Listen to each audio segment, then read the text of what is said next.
अब हम इसमें बात करने वाले हैं अनुस्वार और अनुनासिक की। बहुत छोटा सा चैप्टर है तो जल्दी से स्टार्ट भी हो जाएगा, ख़त्म भी जल्दी हो जाएगा।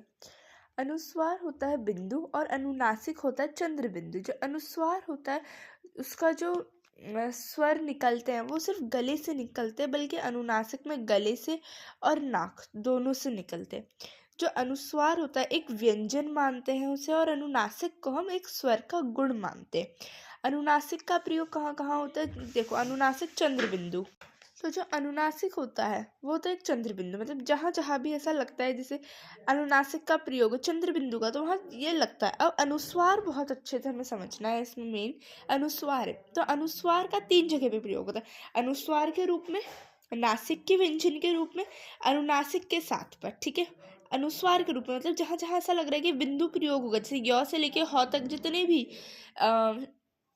व्यंजन है जहाँ पे हमें लगता है कि यार ऊपर से कुछ ऐसा होना चाहिए, डॉट जैसे अंश, संयुक्त, है ना, जहाँ से हमारे गले से भी आवाज़ आ रही है और नाक से भी, संवाद। ठीक है, तो वहाँ लगता है बिंदु प्रयोग। अब है एक नासिक के व्यंजन, ये थोड़ा सा इम्पोर्टेंट है। नासिक के व्यंजन में होता है पंचमा वर्ग के अक्षर को देखते हुए उसका हम क्या बनाते हैं, बिंदु उस हिसाब से हम लगाते हैं। मैंने एक जगह लिखा है बहुत अच्छे से, देखो ये है बिल्कुल। जैसे है हमारा मंजू।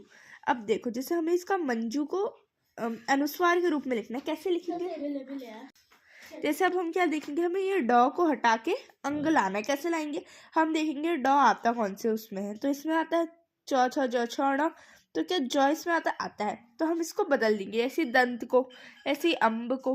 ठीक है, तो ये होता है नासिक के प्रयोग। ठीक है, जिसके आधार पर हम लगाते हैं। उसके बाद है अनुनासिक के स्थान, मतलब जहाँ पे चंद्र बिंदु आना चाहिए, लेकिन वहाँ पे हम क्या लगाते हैं, बिंदु, क्योंकि जगह की कमी हो जाती है। फिर अनुस्वार का यूज़ कहाँ पे नहीं होता, जैसे जब दो पंचमाक्षर एक साथ आ जाते, जैसे म दोनों पंचमाक्षर एक साथ आएगा तो कभी भी दोनों को एक साथ लिखते हैं, पर कभी भी ऐसे बिंदु का प्रयोग नहीं होता वहाँ पे। फिर दूसरा है हमारा, जहाँ